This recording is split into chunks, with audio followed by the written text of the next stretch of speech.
regardless of where you are on the political spectrum.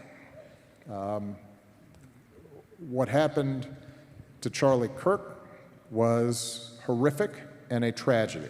So I've noticed that there's been some confusion, I think, around this lately. And frankly, coming from the White House and some of the other positions of authority that suggest,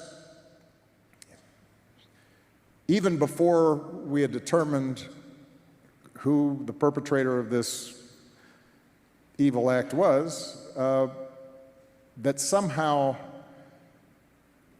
we're going to identify an enemy.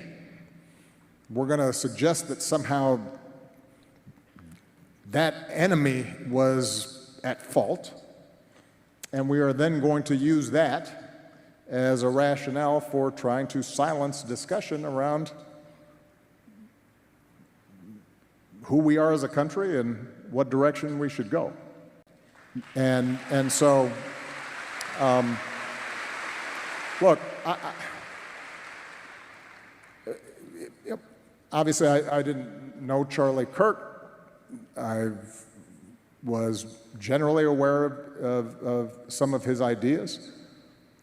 I think those ideas were wrong.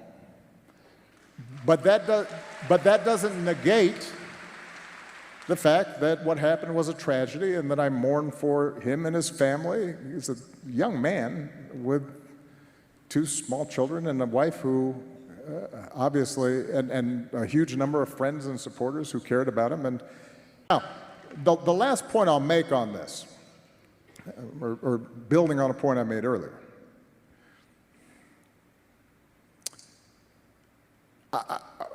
I've been very impressed with Governor Cox in Utah and how he's approached some of these issues.